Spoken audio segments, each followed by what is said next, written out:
సేంద్రియ వ్యవసాయం నందు మనం రెండవ భాగం చూద్దామండి.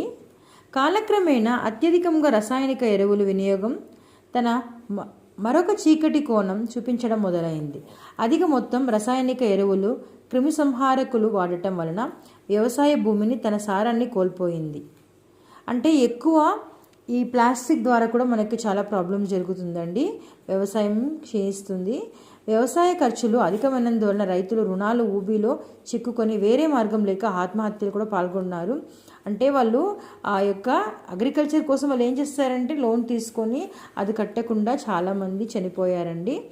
వాళ్ళు రసాయనిక ఎరువులతో సేద్యం చేయడం వలన రైతులు కూడా రోగాలు బారిన పడి మందులు చల్లుతూ ఎంతోమంది రైతులు ప్రాణాలు కోల్పోతున్నారు. అంటే ఇప్పుడు ఈ కాలంలో మీరు చూస్తున్నారంటే ఎక్కువ రసాయనిక పదార్థాలు వస్తూ ఉందండి.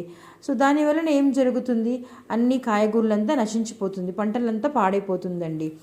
అందుకే సేంద్రియ వ్యవసాయ ఉత్పత్తులు ఆరోగ్యకరమని ప్రజలు తెలుసుకోవడం ప్రస్తుతం వాటికి గిరాకీ ఎక్కువైందండి.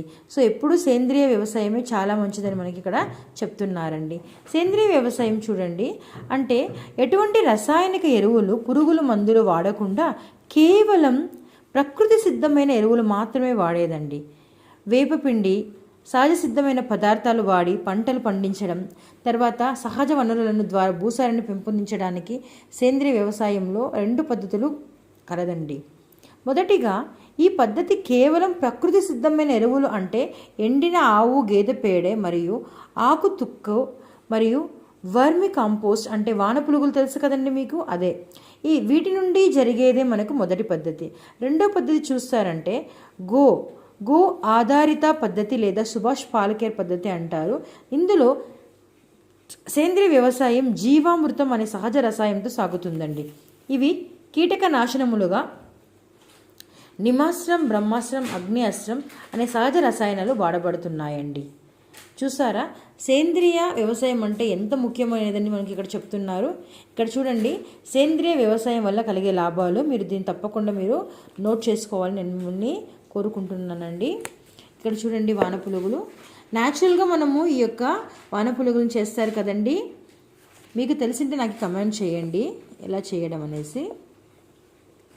అగ్రికల్చర్ చాలా ముఖ్యమైనదనేసి మన యొక్క ఈ యొక్క పాఠ్యభాగంలో మనం తెలుసుకుంటాం. అంటే సేంద్రియ వ్యవసాయం ఎప్పటికీ చాలా మంచిదండి.